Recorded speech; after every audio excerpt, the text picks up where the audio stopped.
आम में फूल या मंजर आने के बाद अक्सर किसान ये दो बड़ी गलतियां कर बैठते हैं, जिससे ना तो फूल टिक पाते हैं, ना ही फल बनते हैं और ना ही रोग और कीट जो है वो नियंत्रित हो पाते हैं। तो कौन सी है वो दो बड़ी गलतियां जो हर एक आम लगाने वाला किसान दोहराता है और इन दो गलतियों के कारण हर साल पैदावार कम होते जा रही है, जानेंगे आज के इस खास वीडियो में। लेकिन सबसे पहले आप ही में कमेंट बॉक्स में ये जरूर बताएं कि आपके आम के पौधों में अभी इस साल कौन सी समस्या सबसे ज्यादा देखने को मिल रही है।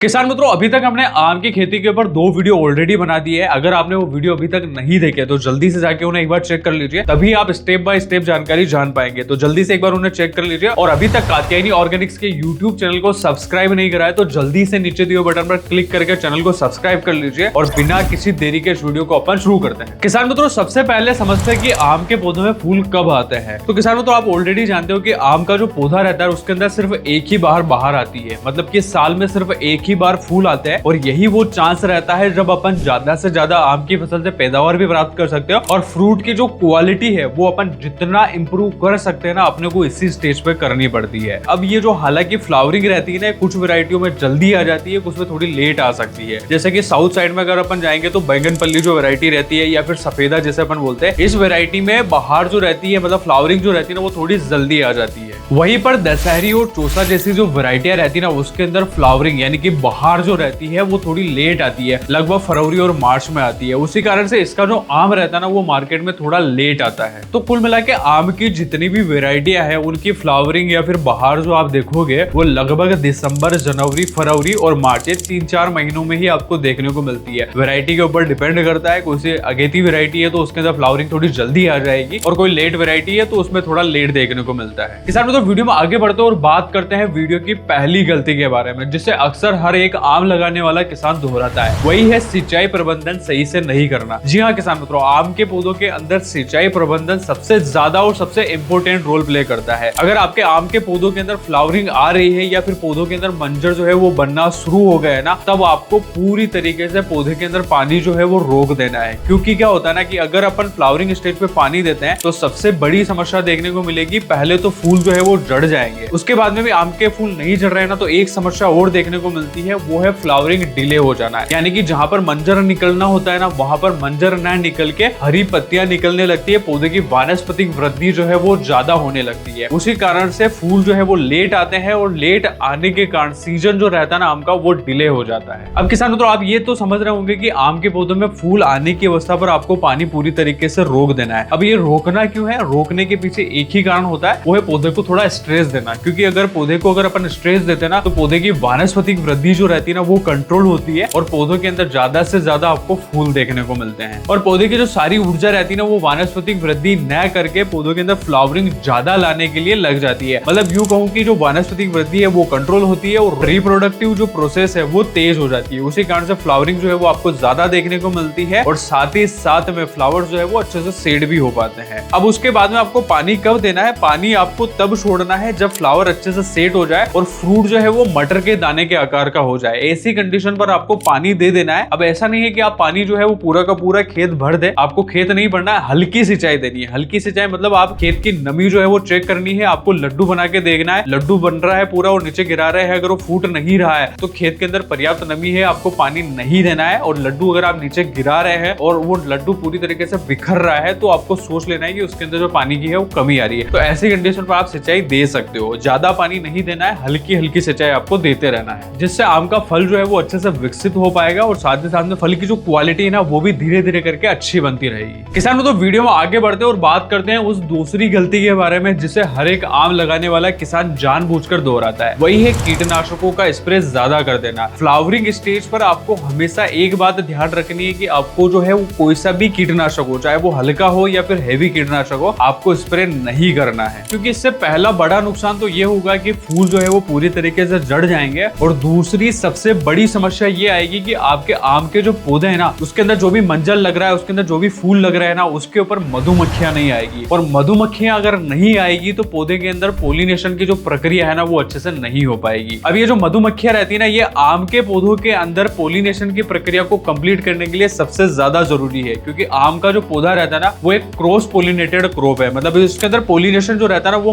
मधुमक्खी या फिर किसी भी अन्य प्रोसेस के द्वारा कंप्लीट करवाना पड़ता है। अगर मधुमक्खियां खेत के ऊपर नहीं आएगी, फूल के ऊपर नहीं आएगी तो पोलिनेशन अच्छे से नहीं हो पाएगा और फ्रूट सेटिंग जो है ना वो भी आपको अच्छे से देखने को नहीं मिलेगी। इसलिए अगर आपको कीटनाशक का स्प्रे करना है तो फूल आने से पहले ही आपको कर देना है। और अगर फ्लावरिंग स्टेज पर अगर कीट का हमला ज्यादा हो रहा है, होपर या फिर कोई भी अन्य रस से कीट ज्यादा हमला कर रहा है, तो ऐसी कंडीशन पर आप ब्लू लेबल वाला कीटनाशक स्प्रे कर सकते हो, यानी कि नीला त्रिकोण जिसके ऊपर बना हुआ रहता है ना, आप उसका स्प्रे कर सकते हो। अब ये वाले जो कीटनाशक रहते हैं ना, ये मधुमक्खियों को नहीं मारते हैं और पर्यावरण के ऊपर भी इनका प्रभाव जो है ना वो न के बराबर देखने को मिलता है। और साथ ही साथ में जो अन्य मित्र कीट रहते हैं ना, ये उनको भी नुकसान नहीं पहुंचाते हैं। तो ऐसी कंडीशन पर आपको कोई भी कीटनाशक उपयोग में लेना है तो आप ब्लू लेवल वाला ही कीटनाशक उपयोग में लीजिए। तो किसान तो यही थी वो 2 बड़ी गलतियां जो अक्सर आम लगाने वाले किसान दोहराते हैं। अगर आपको वीडियो में दी गई जानकारी अच्छी लगी तो इसे लाइक करें, अभी तक चैनल को सब्सक्राइब नहीं करा तो जल्दी से सब्सक्राइब कर लीजिए। और आप साथ ही में आम के विषय पर और भी कोई अन्य वीडियो देखना चाहते हो तो कमेंट बॉक्स में जरूर बताएं। धन्यवाद।